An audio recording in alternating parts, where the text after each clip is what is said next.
আসসালামু আলাইকুম, আশা করি সবাই ভালো আছেন। আজকে আমরা হচ্ছে লাভ ক্ষতির দুইটা ক্লাস আমরা অলরেডি নিয়েছি। আজকে তারই ধারাবাহিকতা তৃতীয় ক্লাস লাভ ক্ষতির। আজকে লাভ ক্ষতির যে পার্টটা দেখব সেটা হচ্ছে আহ, লাভ বা ক্ষতির হার নির্ণয়টা দেখব। হ্যাঁ, আহ, গত দুইটা ক্লাসে আমি আলোচনা করেছি ক্রয় মূল্য এবং হচ্ছে বিক্রয় মূল্য। ওই দুইটা যারা ভিডিও দেখেন নাই, ওই ভিডিও দুটো দেখে আসবেন, তাহলে এইটা রিলেট করতে সুবিধা হবে। আচ্ছা, আমরা তাহলে লাভ ক্ষতির অঙ্কে চলে যাই।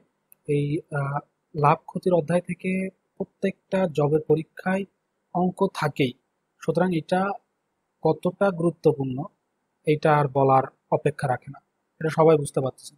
সুতরাং এই চারটা বা তিনটা যে ক্লাস হবে, অল্প অল্প ছোট ছোট ক্লাস, সর্বসাকুল্যে 1 ঘন্টা হয়তো হতে পারে ক্লাসটা, মানে টোটাল ক্লাসটা 1 ঘন্টা। এই 1 ঘন্টার একটা ক্লাস করে আপনি 1 থেকে 2 মার্ক যে কোনো জবের পরীক্ষায় অ্যাচিভ করতে পারবেন, অন্যের থেকে এই 2 মার্ক আপনি আগায় গেলেন। সুতরাং এই ক্লাসটা আপনাদের সবার জন্য খুবই গুরুত্বপূর্ণ। আর আমাদের জব স্টাডি ফেসবুক পেজ এবং চ্যানেলের সাথেই থাকার জন্য অনুরোধ করতেছি। আপনাদের জবের প্রস্তুতির পূর্ণ গাইডলাইন আমি এখান থেকে প্রোভাইড করব ইনশাল্লাহ।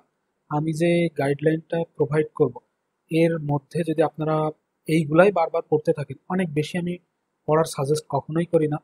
অল্প পড়বেন কিন্তু বারবার পড়ে সেই মার্কটা অ্যাচিভ করতে হবে, এইটা হচ্ছে টার্গেট রাখবেন। বাজারে অনেক বই আছে, অনেক গার্বেজ আকারে লেখা, অনেক কিছু লেখা। ভাই, আপনি চাকরি পাওয়ার জন্য পড়তেছেন, আপনি মহাজ্ঞানী হওয়ার জন্য কিন্তু পড়তেছেন না। এই জিনিসটা মাথায় রাখা লাগবে। আর চাকরি পেতে হলে আমাদের মহাজ্ঞানী হওয়া লাগবে না, সব জানতেও হবে না। আমরা যতটুকু জানলে কমন পাবো পরীক্ষায়, এবং সেটা শতভাগ আমার পড়ার মধ্যে থাকলে শতভাগ আমি অ্যান্সার করে আসতে পারবো, এইটা আমাদের টার্গেট থাকবে। আচ্ছা, চলেন তাহলে আর কথা বাড়ায় লাভ নেই, আমরা কম্পিউটার স্ক্রিনে চলে যাই। আমি মিঠুন হোসেন আছি আপনাদের সাথে, আপনারা দেখছেন জব স্টাডি। আজকে লাভ ক্ষতির হার নির্ণয় দেখবো। আমরা আগের দুইটা ক্লাসে দেখছি হচ্ছে ক্রয় মূল্য এবং বিক্রয় মূল্য নির্ণয়। আজকের ক্লাসে লাভ ক্ষতির হার নির্ণয় দেখবো। তো প্রথম অঙ্ক যেটা আছে, একটি দ্রব্য 380 টাকায় বিক্রয় করলে 20 টাকা ক্ষতি হলো। তাহলে 20 টাকা ক্ষতি হলো 380 টাকায় বিক্রি করায়, ক্ষতির শতকরা হার কত? আমরা নর্মালি যেভাবে করব, দ্রব্যটির ক্রয় মূল্য কত টাকা ছিল, যেহেতু 20% ক্ষতি, বিক্রি করে 20 টাকা ক্ষতি হয়েছে, 380 টাকার পণ্য বিক্রি করলাম, তাতে 20 টাকা ক্ষতি হলো, তাহলে ক্রয় মূল্য কত? 320 যোগ 380 যোগ 20, তাহলে 400 টাকা আমার ক্রয় মূল্য ছিল, 20 টাকা ক্ষতি হয়েছিল। তাহলে আমরা এবার লিখতে পারি যে এক 400 টাকায় ক্ষতি হয় 20 টাকা, 400 টাকা দিয়ে তো 20 টাকা ক্ষতি হচ্ছে, সুতরাং 1 টাকায় ক্ষতি হয় 20/400। তারপরে 100 টাকায় ক্ষতি হয় কত? 100 দিয়ে গুণ করে দিলে হয়ে যাচ্ছে আমাদের অঙ্ক, পাঁচ 5 টাকা। তাহলে শতকরা ক্ষতি হয় 5 টাকা বা 5%, এটা আমাদের উত্তর। তাহলে উত্তর কত? 5%, এটা আমাদের উত্তর হয়ে যাচ্ছে। এমসিকিউ তো সাধারণত এই ধরনের অঙ্কগুলাই থাকে, বেশি বড় বড় ম্যাথ দেয় না। তারপরে আমরা বিকল্প আরো অনেকগুলাই দেখবো, বিভিন্ন চাকরির পরীক্ষাতে আসা ম্যাথগুলো আমি এখানে সব ধরনের নিয়ম থেকে কিছু কিছু তুলে ধরার চেষ্টা করছি। আচ্ছা, এটা শর্টকাট একটা নিয়ম আছে, ক্ষতির হার নির্ণয়ের সময় সমান হচ্ছে ক্রয় মূল্য বিয়োগ বিক্রয় মূল্য গুণ 100 বাই ক্রয় মূল্য। এটা দিলেও হয়ে যাচ্ছে। আমাদের ক্রয় মূল্য কত টাকা ছিল? ক্রয় মূল্য ছিল হচ্ছে, আচ্ছা এখানে আমরা ক্রয় মূল্য যোগ বিয়োগ বিক্রয় মূল্য এইটা না করে আমরা একবারে লিখতে পারি কি, একবারে লিখতে পারি ক্ষতি গুণ, এইটাও লিখতে পারি ক্ষতি গুণ 100 বাই ক্রয় মূল্য, এটাও লিখতে পারি। তাহলেও একই কথা, ক্রয় মূল্য থেকে বিক্রয় মূল্য বাদ দিলেই তো ক্ষতিটা পাওয়া যাচ্ছে। সেটা না লিখে এই সূত্রটা অনুযায়ী অঙ্কটা করে ফেলবো। ক্ষতি আমাদের 20 টাকা ছিল, আর সূত্রের 100, আর ক্রয় মূল্য আমরা 400 টাকা বের করলাম। যেহেতু 380 টাকা যোগ হচ্ছে 20, 400 টাকা আমাদের ক্রয় মূল্য। এটাও কাটাকাটি করলে একই জিনিস হচ্ছে, এখানে 4 হচ্ছে, আর এটা কেটে দিলে 104, আর 4×5=20, 5 উত্তর হচ্ছে আমাদের। 5% আমাদের অ্যান্সার। এইভাবে শর্টকাটলেও করা যায়।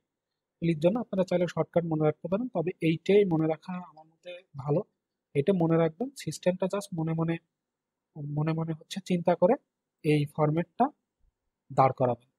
তাইলে এইটা মনে রেখে, আসলে এটা মনে রেখে যদি ভুলে যান, তা সেই সময় হচ্ছে আপনার পুরো অঙ্কটাই আপনি এখানে জিরো হয়ে যাচ্ছে। সুতরাং এইভাবে আমি পরামর্শ দিই না, শর্টকাটলি মনে রাখার, বড় করে মনে রাখবেন কিন্তু চিন্তাটা শর্টলি করে ফেলতে হবে, এইটাই আমি বলি সবসময়। আচ্ছা, পরের অঙ্কটা দেখি। একটি কলম 50 টাকায় ক্রয় করলে 56 টাকা বিক্রয় করা হলো, এতে শতকরা কত লাভ হলো? তাইলে আমাদের এখানে প্রথমে লাভ বের করে নিতে হবে। যেহেতু এখানে ক্রয় মূল্য এবং বিক্রয় মূল্য দেওয়া আছে, 56 টাকা বিক্রি করলাম, তাহলে বিক্রয় মূল্য বিয়োগ ক্রয় মূল্য সমান লাভ। আমরা 6 টাকা লাভ হলো।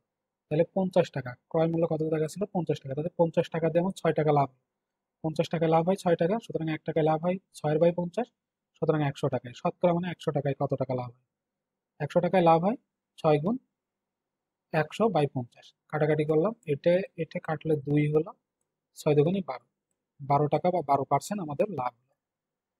ওই লাভের হার নির্ণয় একই রকম, এখানে ক্ষতি ছিল সেই জায়গাতে লাভ হবে, লাভ গুণ 100/ক্রয় মূল্য। এটা দিলে যা হচ্ছে সেটাই আমাদের অ্যান্সার। ক্ষতির ক্ষেত্রেও একই ছিল, এখানে লাভের জায়গায় শুধু ক্ষতি, এটা দিলে অ্যান্সার হয়ে যাচ্ছে। পরের অঙ্কটা দেখি। টাকায় 3টি করে আম ক্রয় করে, টাকায়, একটা কথা দেখেন, টাকায় এখানে 3টা, টাকায় আবার 2টি, 2টি করে বিক্রয় করলে শতকরা কত লাভ হবে?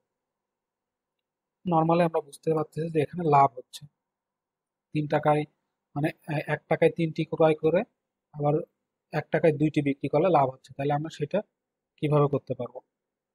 তিনটি, প্রথমে আমরা একটা, মানে একটা দ্রব্যের, একটা আমের ক্রয় মূল্য বিক্রয় মূল্য বের করে নেব।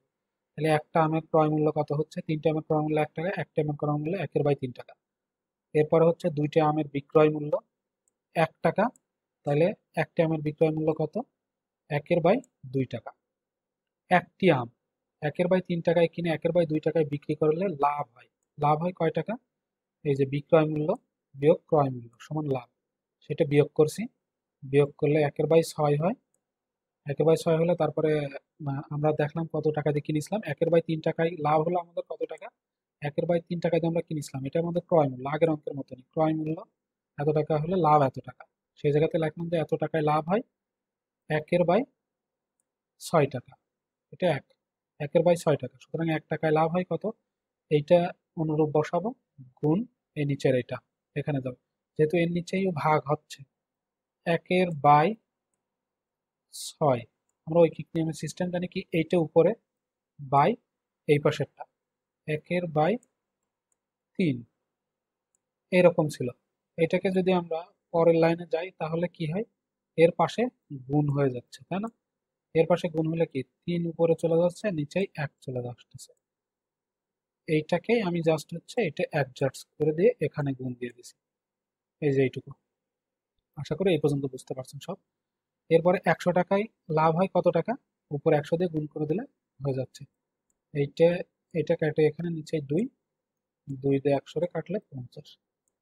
নর্মালি বুঝতে পারতেন যে 50 টাকা লাভ হয়, সুতরাং 50% লাভ হলো। এটার আবার শর্টকাট নিয়ম আছে, শর্টকাট দিয়ে দেখি। লাভের হার নির্ণয়ের সূত্র, যদি একই থাকে, মানে টাকার পরিমাণ একই থাকে, মনে করেন যে ক্রয় মূল্য যা বিক্রয় মূল্যও তাই, কিন্তু দ্রব্যের সংখ্যা কম বেশি, সেই ক্ষেত্রে এই সূত্রটা প্রযোজ্য হবে, অন্য ক্ষেত্রে কিন্তু এই সূত্রটা প্রযোজ্য হবে না। আমি সূত্রটা একবার বলি। 100 বিকৃত বস্তুর সংখ্যা, বিকৃত বস্তুর সংখ্যা, টাকা কিন্তু একই থাকা লাগবে, তারপরে ক্রয় ইন্টু ক্রয়কৃত বস্তুর সংখ্যা বিয়োগ বিকৃত বস্তুর সংখ্যা, এটা হচ্ছে আমাদের সূত্র। তাহলে আমরা 100 সূত্রের 100, বিক্রয় করেছিলাম কয়টা? 2টা, গুণ কিনেছিলাম 3টা দ্রব্য, বিক্রি করেছি 2টা, বিয়োগ 2, এটাও কাটাকাটি করলে 50 হচ্ছে, কারণ এখান থেকে 3 থেকে 2 চলে গেলে 1 থাকতেছে, 1 দিলে তো এর কোনো আর দরকার নাই, 1 দিয়ে গুণ করলে তাই হবে। আর এটা কাটাকাটি করলে 50, সেই 50 আমাদের অ্যান্সার, 50%। এইটাকে আমরা শর্টকাটলি আমরা আগের ভিডিওগুলোতে দেখাইছিলাম, আমরা কিছু শর্ট টার্ম ব্যবহার করব। সেই শর্ট টার্মগুলো কি সেগুলো আমরা দেখি। 100/সিপি, আচ্ছা এখানে হচ্ছে কস্ট প্রাইস, যে সিতে কি বলতেছে? ক্রয়কৃত বস্তুর সংখ্যা। আচ্ছা এখানে ক্রয়কৃত বস্তুর সংখ্যা, সি অর্থ হচ্ছে কস্ট, মানে যে কস্ট প্রাইস, ক্রয় করার জন্য সিপি, আমরা যেটা কিনি সেটাকে বলা হয় সিপি, আর যেটা বিক্রি করি সেটাকে বলা হয় এসপি, মানে সেল প্রাইস আর কস্ট প্রাইস। ওই সেই জায়গা থেকে বিক্রিত বস্তুর সংখ্যা এস দ্বারা প্রকাশ করা হয়েছে, আর ক্রয়কৃত বস্তুর সংখ্যা সি দ্বারা প্রকাশ করা হয়েছে। তাইলে এখানে এস বিক্রিত বস্তু ইন্টু হচ্ছে ক্রয়কৃত বস্তু মাইনাস বিক্রিত বস্তু, সিএস, এইভাবে আমরা প্রকাশ করতে পারি। মানে এই সূত্রটাকে ছোট করে লেখা সিস্টেম হচ্ছে এটা, জাস্ট একদমই। পরে যেটা বলতেছে যে 6টি কমলার বিক্রয় মূল্য, 6টি কমলার বিক্রয় মূল্য 5টি কমলার ক্রয় মূল্যের সমান। 6টি কমলার বিক্রয় মূল্য 5টি কমলার ক্রয় মূল্যের সমান হলে শতকরা কত লাভ বা ক্ষতি হবে। দেখেন এখানেও কিন্তু টাকার পরিমাণ একই আছে। মনে করেন 5টি কমলা যদি 6টি কমলা যদি 100 টাকা দিয়ে কিনি, তাহলে 5টি কমলা, না সরি, 6টি কমলা যদি 100 টাকায় বিক্রি করি, তাহলে 5টা কমলা কিনেছিলাম 100 টাকা দিয়ে। টাকা একই আছে, তার মানে আগের সূত্রও এখানে প্রযোজ্য হবে। সেটা আমরা দেখি একটু। 5টি কমলার ক্রয় মূল্য কত টাকা? 100 টাকা। আর 6টি কমলার বিক্রয় মূল্য কত টাকা? 100 টাকা। যেহেতু টাকার মান টাকা সমান, সেটা এখানে লেখা হয়েছে। সুতরাং একটি কমলার ক্রয় মূল্য কত টাকা? 100/6। সুতরাং 5টি কমলার বিক্রয় মূল্য, সরি, এখানে বিক্রয় মূল্য, বিক্রয় মূল্য কত টাকা? 250/3। ক্যালকুলেশন করলে 250/3ই হবে, কারণ হচ্ছে 6 দিয়ে যদি এটারে কাটি তাহলে এখানে 50 হচ্ছে, আর নিচে 3 হচ্ছে, নিচে 3 আর হচ্ছে 50 গুণ 5 250, 250 এটা হবে। তাহলে 100 টাকায় ক্ষতি হয় কত টাকা? আমরা 100 টাকায় এখানে ইয়ে করছি, আমাদের বিক্রয় মূল্য কত হচ্ছে? এত টাকা। তাহলে ক্রয় মূল্য থেকে বিক্রয় মূল্য বাদ দিলেই তো ক্ষতি হবে, তাই না? ক্ষতিটা বের করতে পারবো। তাহলে 100 টাকায় ক্ষতি হয় কত টাকা? যেহেতু ক্রয় মূল্য 100 টাকা ছিল, 100 বিয়োগ এই বিক্রয় মূল্য, বিয়োগ করলে কত হচ্ছে? 50/3 টাকা। তাহলে ক্ষতির হার নির্ণয় করতে আমরা পারবো কত? আমাদের এখানে কি নির্ণয় করতে বলতেছে? শতকরা লাভ বা ক্ষতির হার কত। তাহলে শতকরা যেহেতু 100 টাকায় আমার কত টাকা লাভ বা ক্ষতি আমরা এই জায়গায় বের করে ফেলেছি, 100 টাকা দিয়ে আসলে অঙ্কটা করে ফেলছি। তাহলে 100 টাকায় ক্ষতি হচ্ছে কত? 50/3%। 100 টাকায় ক্ষতি হচ্ছে কত টাকা? 50/3%। এটা আমাদের উত্তর। ক্ষতির হার সমান হচ্ছে কি? 100/s, ওই আগের সূত্রটাই, 100/s, S minus C. S সমান হচ্ছে কি? বিক্রিত পণ্যের সংখ্যা, আর সি সমান প্রকৃত পণ্যের সংখ্যা। তাহলে এস 100, আর সরি, উপরে 100, সূত্রের 100, এস হচ্ছে বিক্রিত পণ্যের সংখ্যা, বিক্রয় করেছিলাম 6টা, আর তাহলে বিক্রিত পণ্যের সংখ্যা বিয়োগ ক্রয়কৃত পণ্যের সংখ্যা এখানে, তাহলে 50/3 হচ্ছে, ক্যালকুলেশন করলে তাই হচ্ছে। আগের অঙ্কে একটা জিনিস দেখি, আগের অঙ্কে হচ্ছে লাভ হয়েছিল, এই জন্য ক্রয় মূল্য থেকে লাভ হয়েছিল, এই জন্য আমরা কি করেছিলাম? ক্রয়কৃত পণ্যের থেকে, মানে বেশিগুলা পণ্য ক্রয় করেছিলাম। সেম টাকায় অল্প পণ্য বিক্রি করার কারণে লাভ হয়েছে, এই জন্য ক্রয়কৃত পণ্য থেকে বিক্রয়কৃত পণ্য বিয়োগ করেছি যদি লাভ হয় সেই ক্ষেত্রে। আর ক্ষতি হলে কি করতে হবে? ক্ষতি হলে বিক্রিত পণ্য থেকে ক্রয়কৃত পণ্য বিয়োগ করতে হবে, এইটুকু মাথায় রাখতে হবে এই জায়গাতে। আচ্ছা, এবার দেখি আমরা পরের অঙ্কটা। এক ব্যক্তি 800 টাকায় একটি জিনিস ক্রয় করে 6 মাস পরে 880 টাকা বিক্রয় করল, তার বাৎসরিক শতকরা কত টাকা লাভ হলো? যেহেতু আমার এখানে ছয় 6 মাসের কথা বলতেছে, আমরা 6 মাসকে 1 বছরে পরিণত করে নেব, কিন্তু আগে আমাদের লাভ বের করে নিতে হবে। তাহলে 6 মাসে জিনিসটিতে লাভ হয় কত টাকা? কিনেছিল হচ্ছে 800 টাকা দিয়ে, আর বিক্রি করলে 880 টাকা। তাহলে বিক্রিত পণ্য বিক্রয় মূল্য বিয়োগ ক্রয় মূল্য সমান লাভ। তাহলে 80 টাকা হয়ে গেল লাভ। 880 থেকে 800 চলে গেলে 80 টাকা হয়। তাহলে 1 বছর বা 12 মাসে লাভ হয়। যেহেতু আমাদের 6 মাসে লাভ হয়েছিল, 6 আর 12 মাসেরটা বের করতেছি, এজন্য 2 দিয়ে গুণ করেছি। তাহলে 160 টাকা, 80কে 2 দিয়ে গুণ করলে 160 হয়। তাহলে 800 টাকায় 1 বছরে লাভ হয় কত টাকা? 160 টাকা। কারণ কি? আমার তো 6 মাসে 80 টাকা হলে 1 বছরে 160 টাকা লাভ হয়, সেই জন্য 160 এখানে লিখলাম। তাহলে 1 টাকা 1 বছরে লাভ হয় কত? 160/80।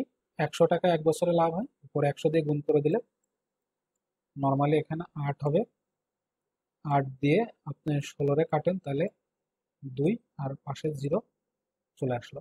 তাহলে 20 টাকা বা 20% আমাদের উত্তর। আজকের অঙ্কটা, আজকের ক্লাসটা এই পর্যন্তই থাকবে।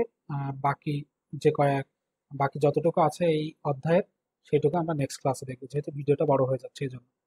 ওকে, যারা এই পর্যন্ত ক্লাসের সাথে ছিলেন সকলকে অসংখ্য ধন্যবাদ। যারা ফেসবুক পেজ থেকে দেখছেন, আমার ফেসবুক পেজটা ফলো এবং শেয়ার করবেন।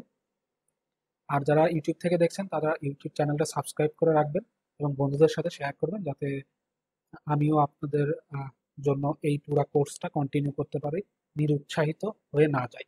এই আপনি একটা কোচিংয়ে ভর্তি হলে 8 থেকে 10 হাজার টাকা মিনিমাম লাগতো ভাই। আমি আমার মনে হয় যে তাদের থেকে কোনো অংশে আহ, খারাপ ডেলিভারি দিচ্ছি না। আমি হয়তো লাইভ ক্লাস নিচ্ছি না, কিন্তু রেকর্ডেড ক্লাস হলেও আপনাদের সুবিধা মতো সময়ে আপনারা এই রেকর্ডেড ক্লাসটা দেখে কিন্তু ওইটা কন্টিনিউয়াসলি প্র্যাকটিস করতে থাকলে আমার মনে হয় যে 6 মাসের মধ্যে একটা পূর্ণাঙ্গ সুন্দর প্রস্তুতি হয়ে যাবে আপনাদের। আর আমি এই কোর্সটা 6 মাস এক্সটেন্ড করব না, ইনশাল্লাহ আমি ডিসেম্বরের মধ্যেই এই কোর্সের পুরা ম্যাটেরিয়ালসটা, মানে সবগুলো ক্লাস আমি এখানে আপলোড দেওয়ার চেষ্টা করব। ওকে, সবার কাছে সবার কাছে আমি দোয়া প্রার্থী, আমার জন্য দোয়া করবেন। আর আমিও সবার জন্য মন খুলে দোয়া করতেছি, আপনারা আপনাদের স্টাডিটা আমার সাথে আরো জোরালোভাবে করতে পারেন, সেটাই কামনা করতেছি।